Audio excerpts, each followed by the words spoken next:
When we had last left Team Watcher, they had just set foot into the frightening and frosty Veetmouth, entering the realm of Rimmergond, the White Void. But inside, they were treated to a strange and unexpected occurrence. Rimmergond, rather than being in opposition to their presence, instead asked for their help in defeating the very same dragon that led them there, and the very same dragon that was at the root of the cause of the spreading iceberg in the Deadfire archipelago. This is Pillars of Eternity 2, Deadfire, the Beast of Winter. That's frosty wind blowing. That's like a windy squall.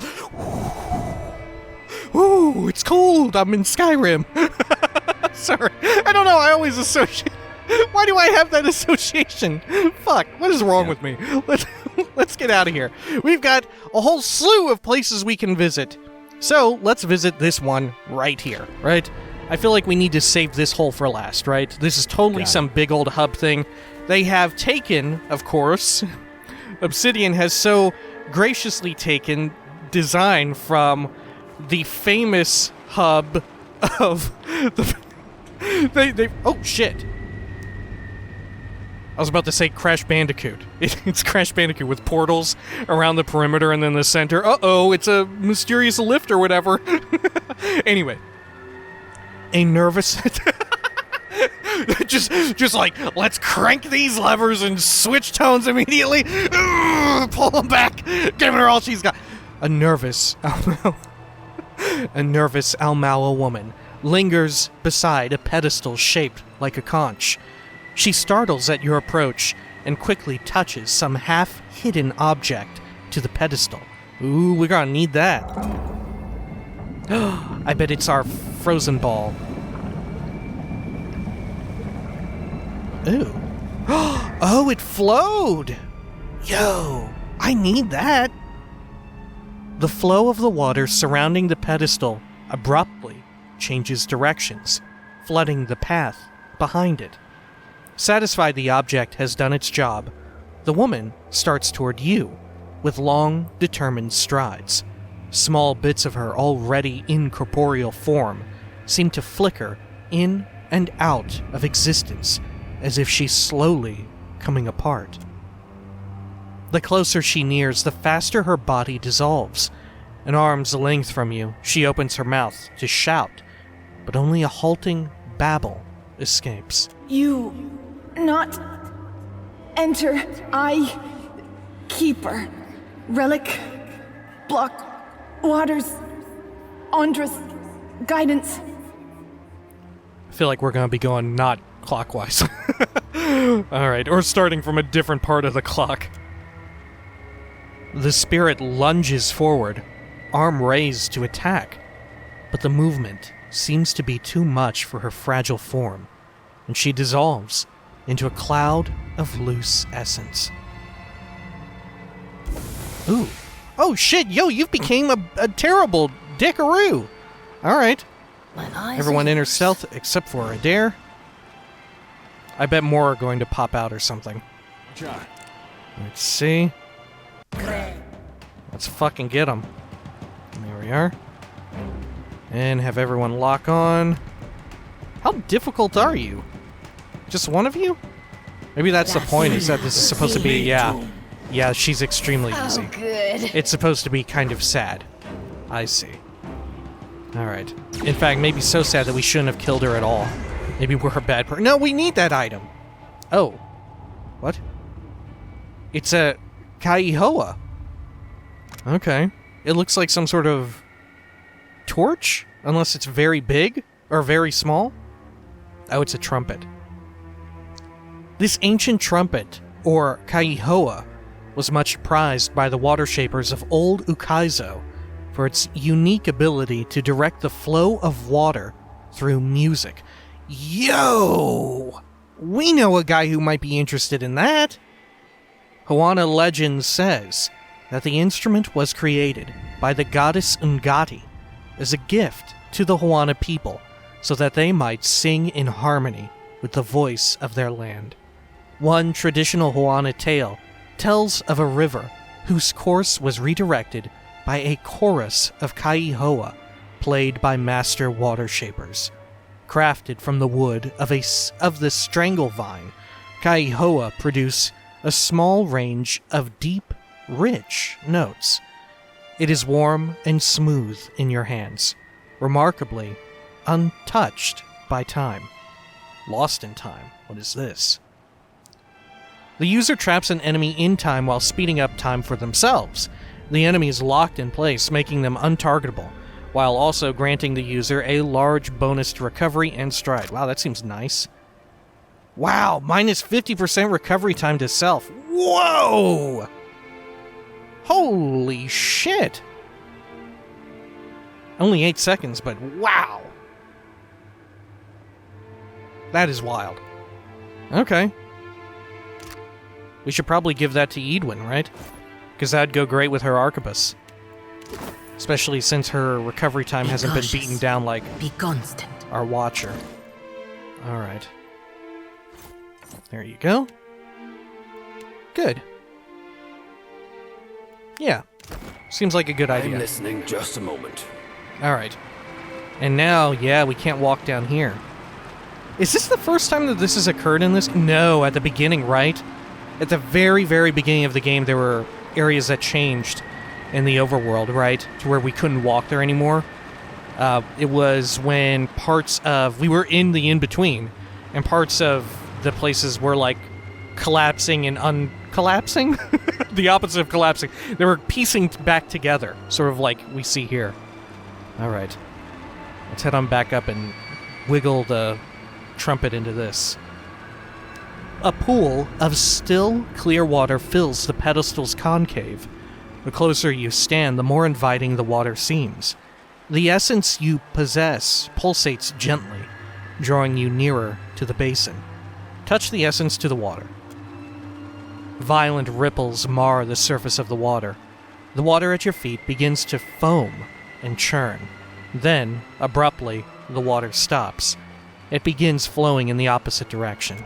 Right, just like we had seen. Cool. Weird that it called it an essence. Ooh, where does it go? How magical. The essence in your hand continues to pull toward the basin of water. Perhaps touching the essence to the water again will reverse the water's flow. Right. Makes sense. Just a moment. Let's head over here. And pop into this thing. The Drowned Kingdom. Ooh. Wait, do you think this will be Ukaizo? What do you think the drown... Because that's one of my wild-ass theories, is that Ukaizo is like a Atlantis. Right? Ooh. Let's do it. A warm, briny breeze flows through the undulating curtain of light. The portal shimmers like sunlight upon the sea. Step into the portal, gaze into its depths, step away. If we gaze into it, do you think it'll gaze back? It's awful. Let's gaze into it. Beyond the gate, you see ancient architecture, apparently Huana in design, set among glistening reefs and cascading water. In we go. Ooh! Oh my god, it hoovered us up. Goodness. Yeah, my money is on... Ooh, what if it's actually the... Oh, what was the name of that one sunken place, the underwater place? Because that was like an entire facility, wasn't it? We were only at one section of it. Remember where we learned all about their wild-ass machinations and stuff, how they created certain creatures? Oh. Oh, I thought this would put us... The Drowned Kingdom. Oh, so we're still in... some subset? Of... Oh. They've returned for us! Run! Oh, God! Wow, the sound on that is really nice. Usually only children and animals flee me like that. Let's see. What's our current party stuff? Well, hopefully... even if it's someone else... Oh, shit. Look, the Drowned Kingdom. Yeah. Fucking Takehu wants in on this. shit. Oh, fuck. All right, we have to go back. We need to see if there's any of these that have... All right, yeah, that's what we have to do. We have to check all of these. Because Takehu is wanted for this, which totally makes sense, right? Is there a way we can somehow change out our party without going all the way back to fucking town? We need, like, an inn or something. Let's see, let's activate this again. There we go. Look, we just do it this time. No worries. Maybe we're drowning them again by doing that. Alright. I'm list right away. Let's see here. Let's do a quick save, in fact. We need to explore some more. Rynhaedr, do you have anything to say? Can you... Greetings again, walker between worlds. Was there something else you wish to ask? Oh, we can get a lot of info from her. Okay, sure, why not? Can you tell me more about these Echo Realms? I can tell you of but 3. There are others, but they exist beyond my ken. Each reflects the souls within, spirits adrift upon the calamity that claimed them. Some souls cling more tightly than others. Calamity that claimed them? So each one is tied to some sort of calamity? Huh. A drowned kingdom of salt and coral. A copper realm, chained in questions. These were here when I arrived. Oh shit, that is so cool. Dude, this is totally Kingdom of Salt and Coral. It must be like the origins of... You know, we saw it in so many different murals and stuff in this game and the first one, right? Especially in the White March with all the info on Andra. Oh, shit. Could it be Ukaizo or whatever was in that? Maybe Lower Nekataka, right? A copper realm chained in questions. Now that... I don't know. Something... Ingwithin? The 3rd realm is young yet, and as hot as a festival flame. Ooh. There's an entire sunken kingdom down here. Yes. And also no. She frowns, forehead wrinkling in her attempt to find the words that will form an adequate explanation. More the echo of the kingdom's end. The whole of it fell in one great calamity, I think. The stubborn blindness of its chieftain has kept it suspended above the void for centuries or longer. It is the eldest of the realms accessible from here, and the most thoroughly decayed. What did you mean by chained in questions? I know no other words for it. Agonized screams echo through its halls, and great machines churn above masked querents. Ooh. It is an ancient nightmare, sustained by the bitterness and spite of the kith within. Yo. I think we got the nail on the head, right? Unless I totally mixed up their names. And they're not Ingwithins, but someone... Glamfell? No. It would be Ingwithins, right? I didn't mix up their names, did I? Oh, shit. You know nothing else of the youngest realm? Now this I have no clue. Fresh and raw, that wound. In its agony, it revisits itself. What a thing to say. Alright, are there other realms? There were, in the past. I remember a palace of gold and smoke. Gone now. A temple of shifting halls. Also gone. Huh. Golden smoke. Shifting halls. Interesting. We have been in a temple of shifting halls, but that wasn't like some weird-ass place. Unless that's what it used to be before. Because remember where we almost began DLC... Oh, shit. The fucking... the one with the beholder as a load screen, the one that we almost began. That was a temple of kind of shifting halls, right? In a way.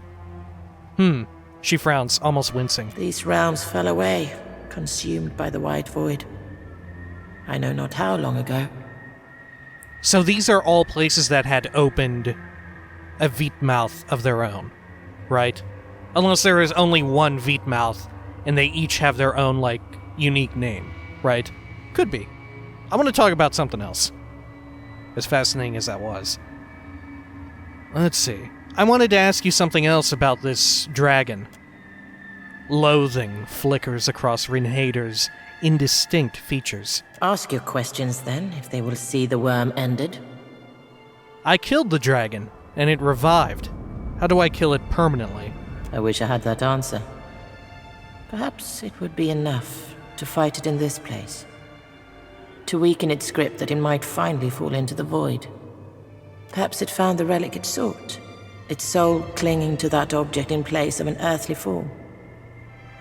If that object were found, perhaps it could be delivered to the Beast of Winter for dissolution. I can't risk falling on her perhaps, however. Not with a gate to hold. Where did the dragon come from? It sounds almost like the dragon was just happenstance, right? Like it was a third party, like the dragon just somehow sensed the power and wanted to seize it for itself, right? From the north. She frowns down at her hands. A beast of the Deadfire, set on dominating that place as a snowbird dominates its hunting grounds. No creature, dragon or kith, rivaled it. Yet it was not content and turned its eyes against the gods. What's it doing here? Rynhaedr gifted our people with a veet mouth that we might yield to him. Those objects or individuals that persisted beyond their value to the clans. Right. In its desire to dominate the Deadfire, the worm sought to retrieve one or more of the sacrificed relics. Her scowl twists into a smirk. I think we read this one earlier. Even if it claimed the relics, the fool cannot return. Its body long since destroyed. Do you know where it came by such powers? I do not. It ate a wizard, perhaps? She's funny. All right, I see. You got some deadpan humor here. All right. You mentioned before that the dragon used wizardry. Or no. You mentioned before that the dragon used wizardry. Ellipses. We have to say it with uncertainty or something. Yes. Even before it came to us, tales had reached us from the north. The worm's abilities were not limited to its fangs, claws, and breath. It commanded eldritch energies. Yeah, unless we did see that with its, well, I don't know, was that its breath? Its breath was like some sort of magic bomb, though, right? It didn't look like a regular dragon breath. Though maybe it was. Maybe it was just a type of dragon. Because I doubt we've encountered all types, right? Yeah, I want to talk about something else. Yeah, it must be, because didn't the Adra dragon that we fought in Pillars 1, it just had a regular flame breath, didn't it? It didn't, like, breathe molten Adra or something at us, right? I want to talk about something else. She nods, her eyes never leaving yours. Oh, that's so cool that there's a white that wins check there. Alright, I wonder what that is. Probably something to relate and be like, why are you here instead of wherever or something like that. I'm curious, oh, maybe this would not... Well, I don't know. I'm curious about your homeland and people. She inclines her head to you. Why is it called the White That Wends? Should we get a quick refresher on it? Why not? The White That Wends. A large, cracked southern expanse of polar ice. The White That Wends is home to pale elves and small colonies of daring explorers, outcasts, and adventurers. While virtually no plant life grows in the White, it is home to many hardy species of dangerous animals that forage from the sea or prey upon each other to survive.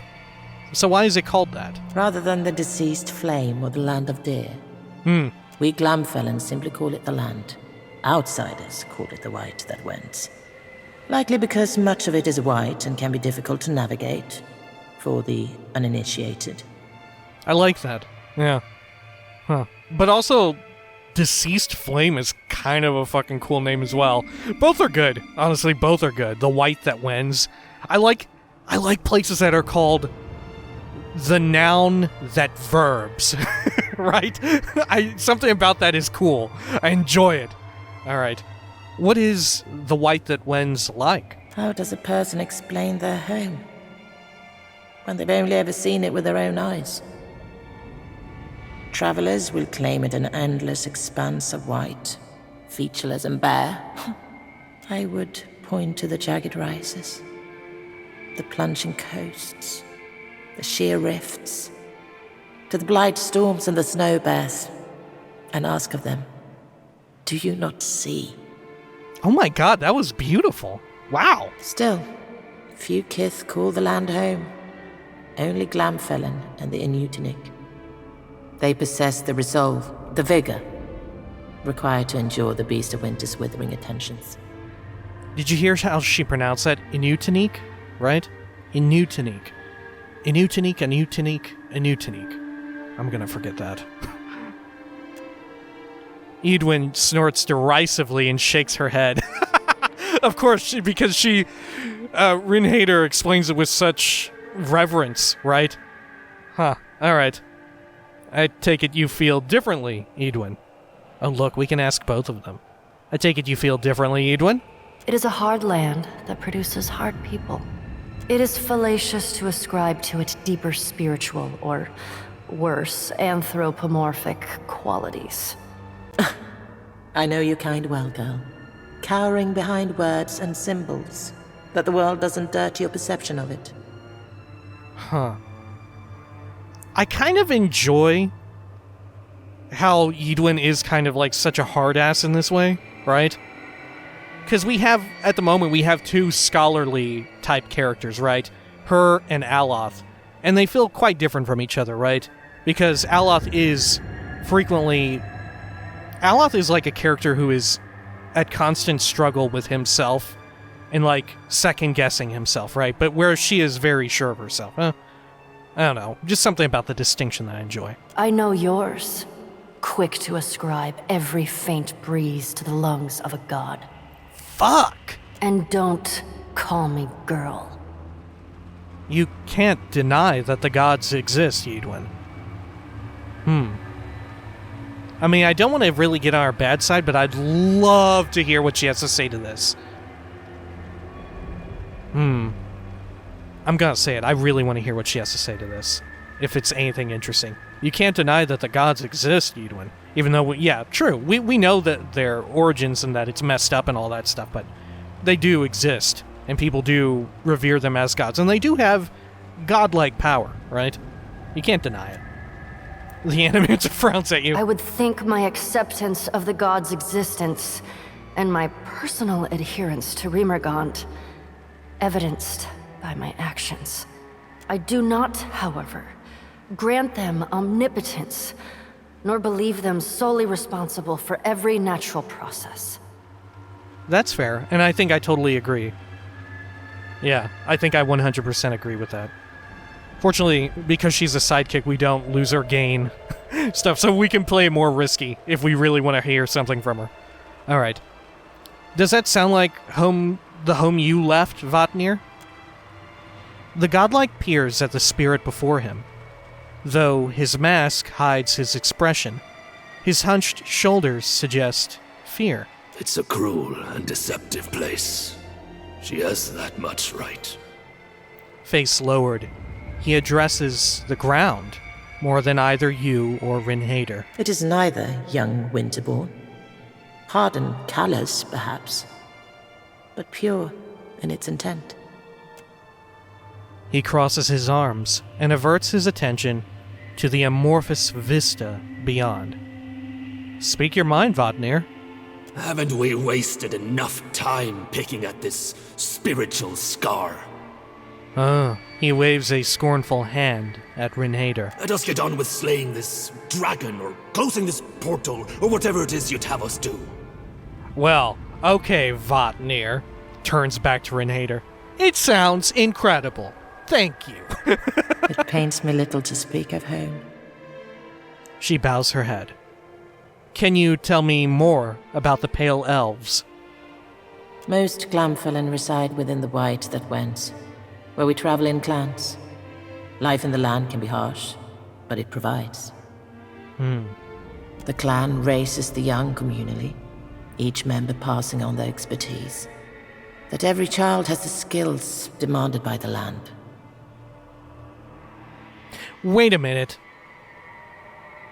It just occurred to me. Hold up. Let's go back to when she was Let's see. Yes! Oh my god, I'm a fucking idiot. Rynhaedr, you're old. Her intelligence points are way higher than mine. Rather than call the white that wins, right? They call it the land. Rather than call it the deceased flame, the dead fire, land of deer wood. Of course. It just occurred to me in seeing in reading through these lines of her referring to it as the land. Anyway, sorry. Each clan is as much family as nation. Not their parents? Oh shit, I need to reread through this. Can you tell me more about the Pale Elves? Most Glamfallen reside within the White the Winds, where we traveled in clans. Life in the land can be harsh, but it provides. The clan raises the young communally, each member passing on their expertise, that every child has the skills demanded by the land. Each clan is as much family as nation. Not their parents? So, right, so in some ways their own parents are equal to clan members, right? You sound like you miss it. Do the Glamfallen have any particular feelings about the Wood Elves? Ooh. Not their parents? Question mark? The mother helps raise the child, of course. But paternity can sometimes be difficult to determine. Each child is a child of the clan first and foremost. Oh, interesting. You'd find the land much transformed, Ganthur.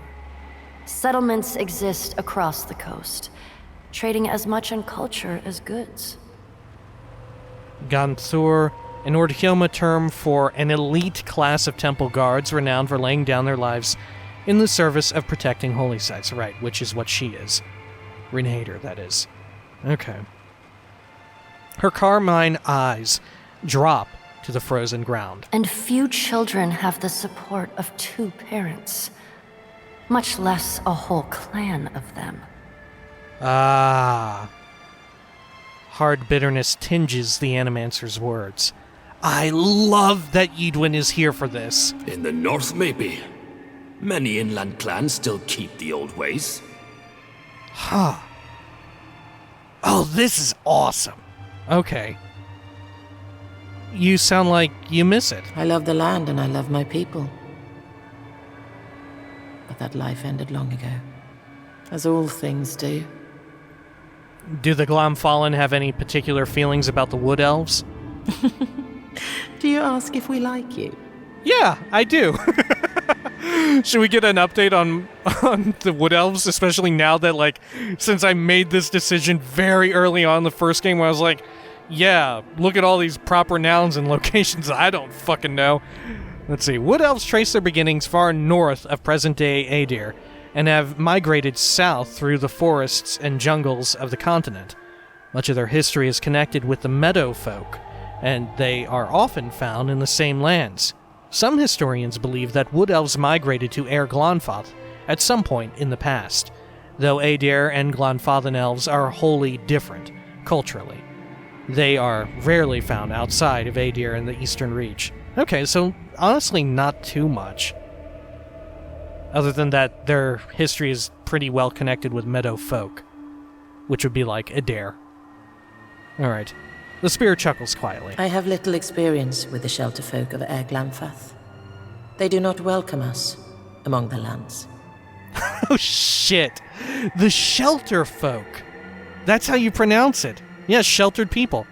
The formal name for wood elves. He'll speak for sheltered people. Oh. Huh. Air Glanfath, a territory comprised of the forest southeast of the Bale River, populated indigenously by a group of loosely affiliated tribes collectively known as Glanfathans, and governed by a council of its 6 most powerful tribes. Air Glanfath is home to a large number of ruined Ingwithan sites, which Glanfathans hold sacred. The ruins have been at the center of a number of large-scale conflicts with Deerwooden colonists, whose settlements often encroach on Glanfathan territory and who frequently seek to plunder the ruins for their relics. Alright. Interesting. So there is some degree of animosity if perhaps one-sided, right? Because she doesn't seem to know why? We do some trading with the adherents. Okay, what is the relationship between the Glomfelin and Rymrgand? We have long venerated Rymrgand as the eldest, strongest, and wisest of the gods.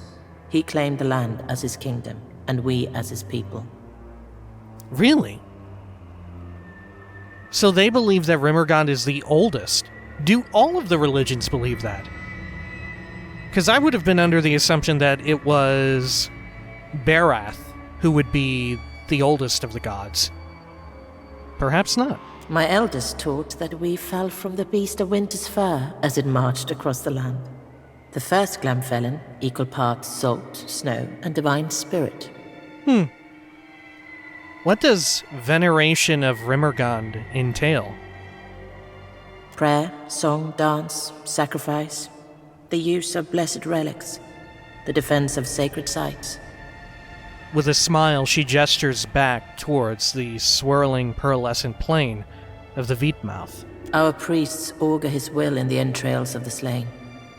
They guide our travels across the land, and we embrace the inevitable difficulties that ensue. Did your elder tell you where Rymrgand came from? Like all endings, he was inevitable from the beginning. The babe of spring demanded a beast of winter. Huh. My mother told me once that she believed them one and the same. That, like you, like me, Rymrgand was born to die. Unlike us, however. His birth gave birth to birthing, and his death will end death. He lit the flame, and he shall bury the ashes. Ooh. That is fascinating.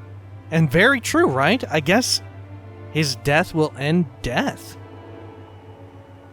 No. I mean, no, not literally, right? Surely not literally. No.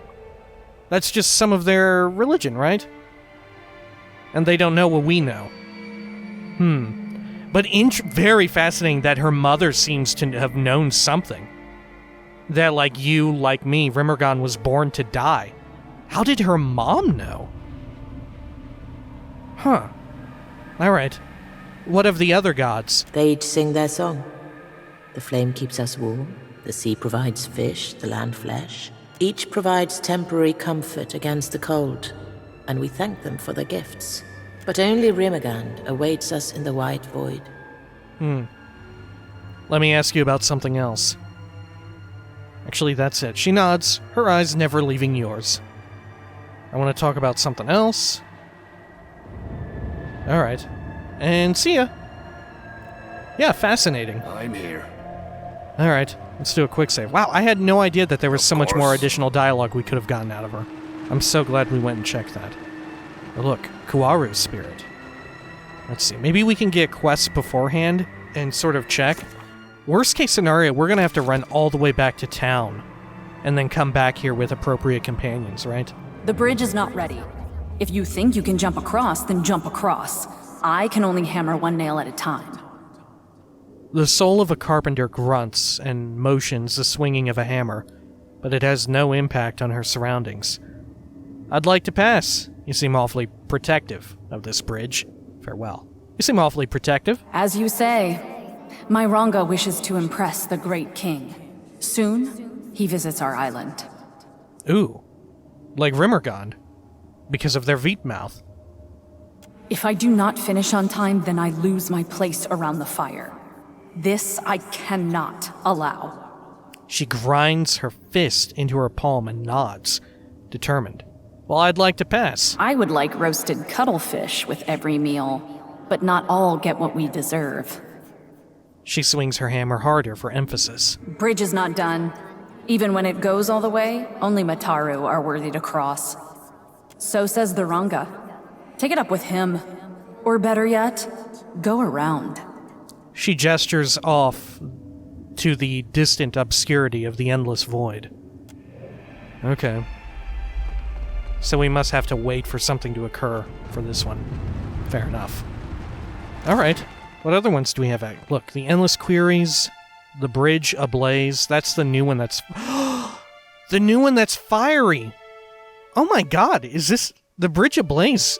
We know of a bridge that was on fire. That's where the Godhammer bomb went off, right?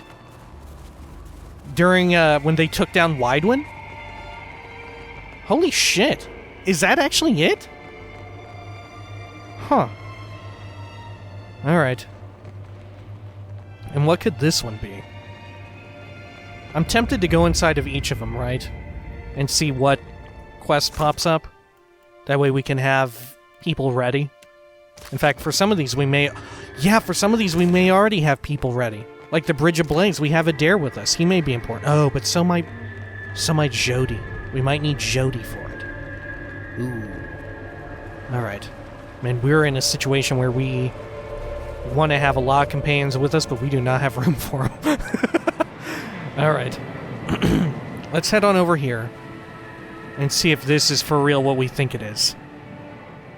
Alright. Let's pop on into the Bridge Ablaze. A faint stirring of air from this portal carries familiar scents. The foliage of a Deerwooden wilderness. Yo! Alright. Gaze into its depths. Through the shimmering gate, a structure of thick stone rises, thronged by soldiers awash in the rosy shades of dawn.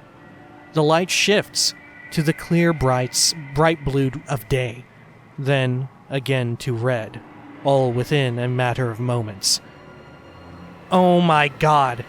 I'm calling it now. Durance will be here. Will we meet again with Durance?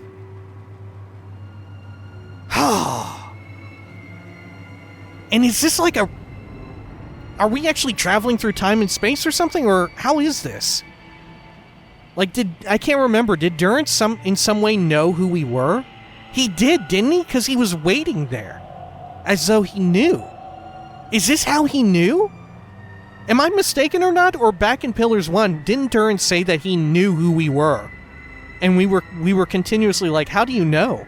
And he never actually revealed to us. I just assumed like, yeah, sure. Who was it, Mogren? Wasn't his, yeah, his goddess was Mogren. I just assumed, yeah, but somehow he's a priest. Mogren told him.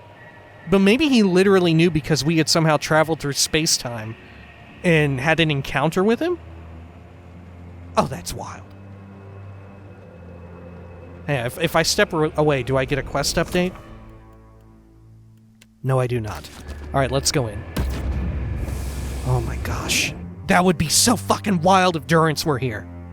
Because we know he was there at the event, fighting Weidwin and setting off the bomb. Oh, that's so cool if we can see the Godhammer bomb actually go off.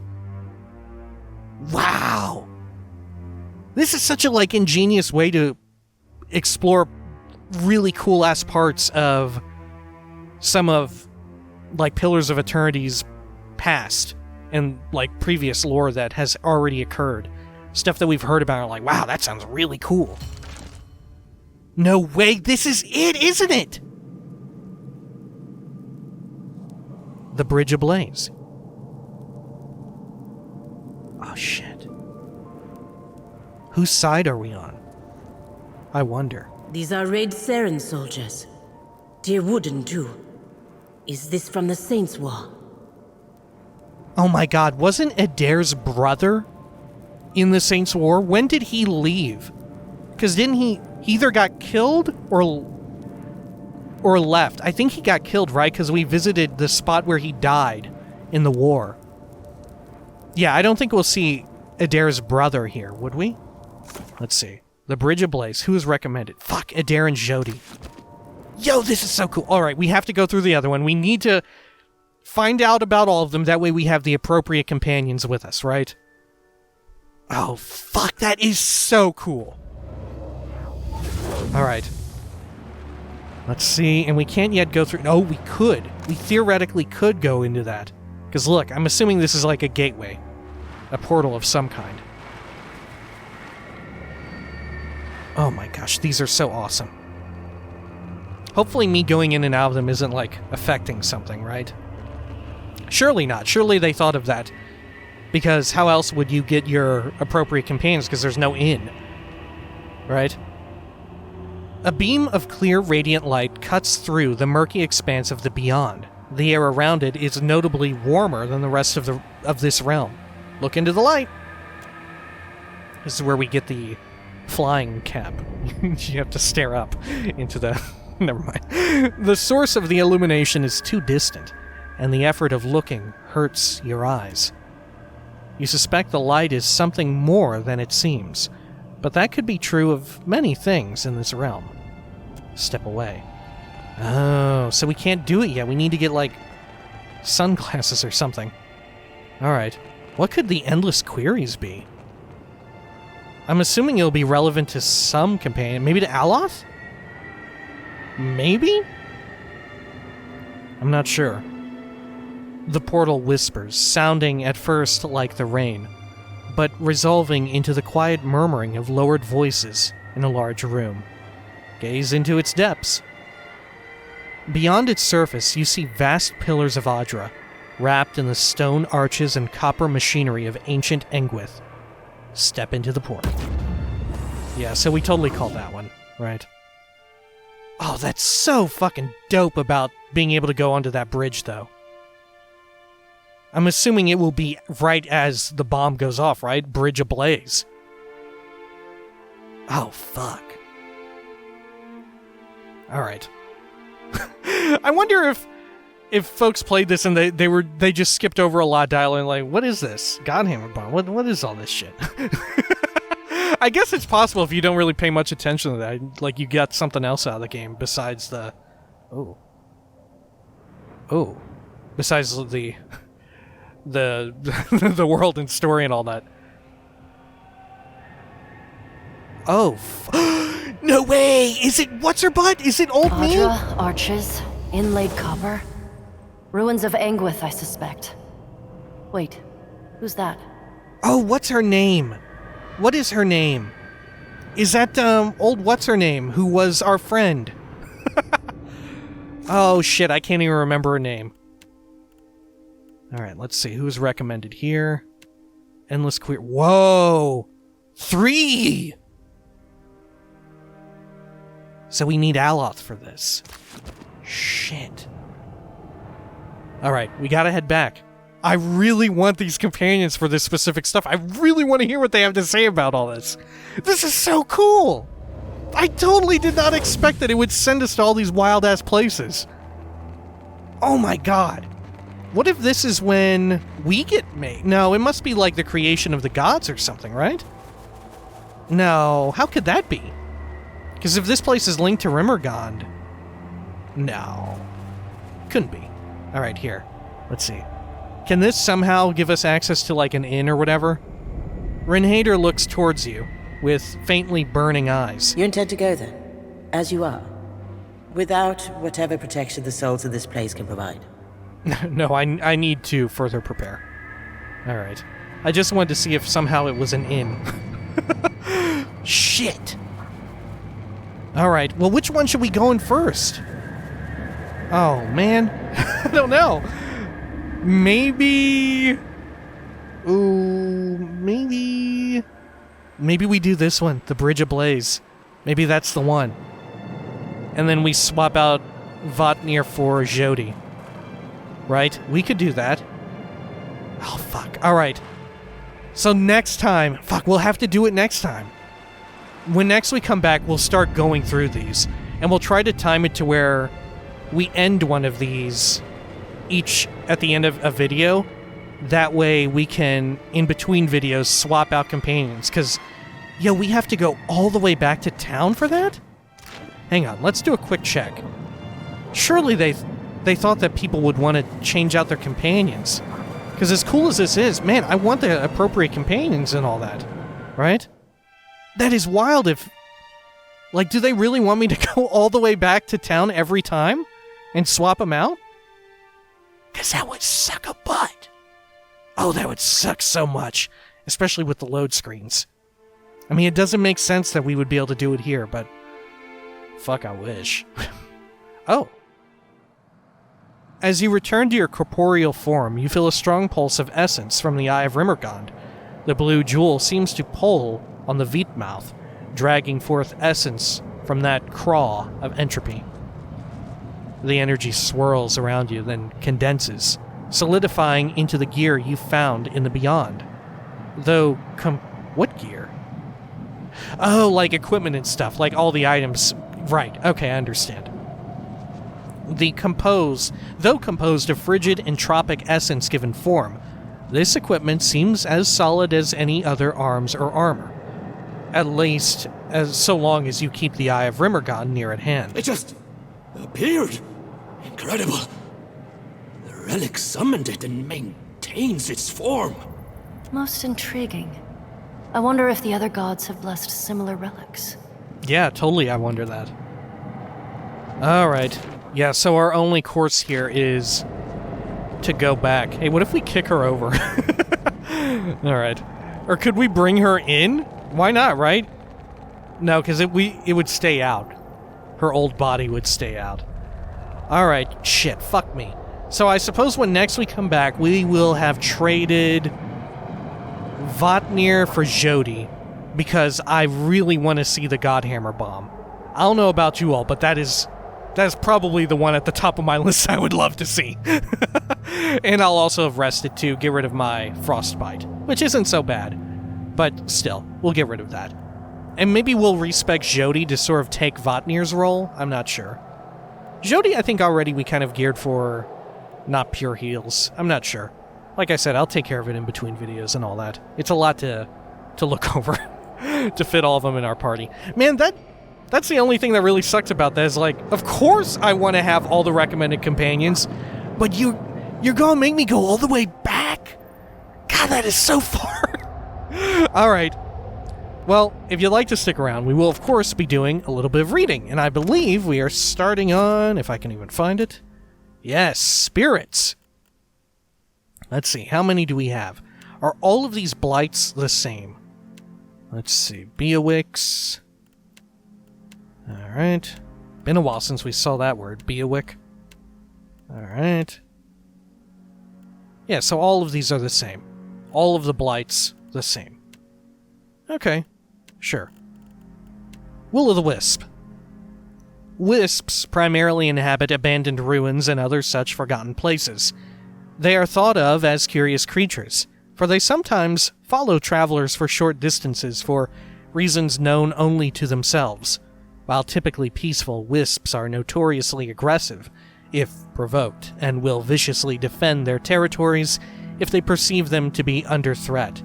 As a result, wisps are often described as the weeds of the spirit world. Small, quick to regenerate, and nearly unstoppable in large numbers. Yes, they took down, old what's-his-butt, big man Jimbo John at Mount Hyjal. Fuck me. Alright. Blights! These amorphous clouds roil and swirl with violent energies. Within the maelstrom, dozens of humanoid shapes materialize and vanish within an instant. Faces scream in silent agony, while hands desperately clutch and claw at the air around them. Beowicks, known as spirit winds, often create blights. If souls are ripped free of their bodies and caught in the center of the storm, they may stick together and become bonded with available elemental substances in the maelstrom. They are beings of pure chaos and confusion, and destroying them is considered a mercy to the souls trapped within. Experimenting with blight creation is yet another questionable activity that has earned animancers a bad reputation in many circles. Some see it as dangerous and inhumane, others as a means to an end. The creation of blights is an accusation many fearful kith level at animancers. Alright, but so are none of them natural? Or is it just the creation of them is seen as messed up because the naturally occurring ones are messed up? Yeah. Yeah, Beowicks create them naturally. Gotcha. Alright, Frost Shades. Is that the same as are all shades? Yeah, shades and shadows. Okay. Phantoms. Okay, phantoms again. Rays. Okay. Let's see. Shadows are created when creatures with heavily fractured souls die without re-entering the cycle of rebirth. Because these souls are damaged, they drain essence from other creatures in a futile attempt to repair themselves. The more essence they steal, the more powerful and dangerous shadows become. As they devour essence, they pick up pieces of corporeal matter, giving them a visible, if indistinct, form. Luckily, shadows can only draw a small bit of spiritual energy from souls still attached to a body or bound to an object. They mainly rely on creatures, like the Puigra, who can draw souls out of their physical form to help them obtain the essence they crave. Shadows have been known to draw spiritual energy from people while they sleep when their souls are not bound as strongly to their bodies. This results in horrible nightmares that leave the person in an exhausted state the next day. If an entire town suddenly begins to suffer nightmares, it is highly probable that a strong shadow has taken up residence there. Since shadows absorb spiritual energy, they appear invisible to creatures that rely on spiritual sight. This has led to experiments in binding shadows to armor and other objects to act as a cloak to obscure those who do not wish to be seen by such creatures. Phantoms. Phantoms are souls that did not properly separate from the body after death. This usually happens as a result of severe trauma, particularly in the case of a violent death. Unlike lost souls, which are incapable of interacting with or being detected by normal mortals, phantoms, like shadows and Chinguila, maintain a connection to the physical world. They will attack other life forms without discrimination. Phantoms can also manifest from Kith who live particularly chaotic lives, including violent criminals and the insane. Anyone can become a phantom under the right circumstances, but the fear of phantoms and their association with the mentally ill can result in vulnerable populations being shunned across many communities. That is so cool. That is such an awesome thing to include there, right? Such a great way of being, aware of, this, without that line, it's that's a little problematic, but then this is the game saying, yes, this is a problematic thing that occurs, and we are aware of it. We would like to, in some cases, potentially explore the problem of this, right? That's very good. I think that is excellent. All right. Let's see. Shadows. There we are. Ooh. Oh, Shambling Soul. Which we just encountered. When the fury of Rimmergon's grindstone fails to utterly annihilate a soul, the battered and aimless fragments wander the beyond, seeking comfort or oblivion. Shambling souls are drawn to the souls of the living, like iron filings to a magnet, hopelessly trying to join or consume the warm glow of life that they no longer possess. Sirens are unquiet spirits of women who died a particularly violent death at sea, or who ended their lives by throwing themselves into the ocean. Soul Collector. Ooh, which we had also just recently uncovered, right? Also note the lantern, right? Very interesting. Unlike many of the denizens of Rimmergon's realm, soul collectors do not destroy essence. They absorb it. These tireless amalgamations of energy patrol the beyond and sate their enormous hunger on any wayward souls or fragments they happen across. Those who are devoured by the soul collectors do not join oblivion, at least not right away. Their memories and awareness are digested and sublimated into the same being, though they still reach out for wayward souls as if to blindly grasp at freedom. To aid their task, each collector is armed with a lantern that draws in soul energy like moths to a flame. It is theorized that when a soul collector has glutted themselves beyond some unimaginable capacity, they willingly feed themselves to a warden of decay, but this process has never been observed. Ooh, we have not yet met a warden of decay, have we? So, no, we did, right? It was one of the other ones. The one that looked more animalistic. Man, so is this like partially what Jody was doing? Like if we leaned Jody toward the more, I don't know, fiendish seeming side of what she was doing, maybe this would have been a lot closer to what she was getting down to. Not that she would become one of these, but it seems very familiar to what she was up to. Alright, phantoms again, right? And wraiths. Alright. Wraiths are spirits that have remained behind after an especially violent life or death. The widespread violence endemic to the Deadfire archipelago, warfare, constant raiding, propagates them at an alarming pace.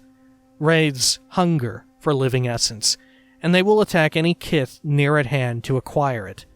Though seemingly mindless in their aggression, they are clever enough to fragment groups, snatching up and isolating their victims so they can feed upon them one at a time. Which they totally do, yeah, the abduction ability right there. Interesting that it has like the little icon and the text there, but we can't actually mouse over to read what's up. Alright. Yeah.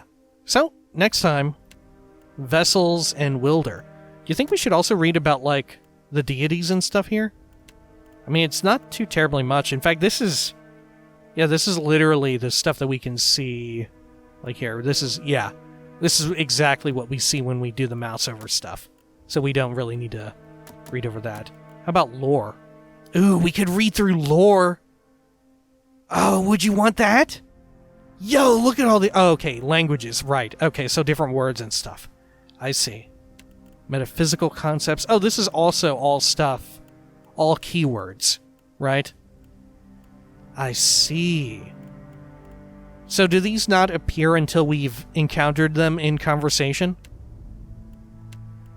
Huh. I'd assume so. Yeah, there she is, Iovara. Right. This might be who we find at the Ingwithin section, right? That's what I was thinking. Or maybe Theos, even. But I was thinking that maybe that chained-up figure would be Iovara. Alright, well, like I said, when next we come back, more of these wild-ass locations. We'll probably be doing the Saints War one, right? Because that just seems the most interesting to me, right? Maybe actually the least interesting one is the Sunken Place, or what is the Sunken Place? I didn't even mean to do that. Ukaizo, perhaps, whatever it is.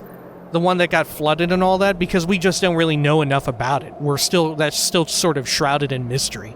Perhaps if we had completed the main game, we would have some insight on that, and then that would become more interesting. But as it stands, that's the thing that's definitely the most in the dark for us. Right, I think so. Anyway, when next we come back, Saints War shit. Until next time, please, take care of each other.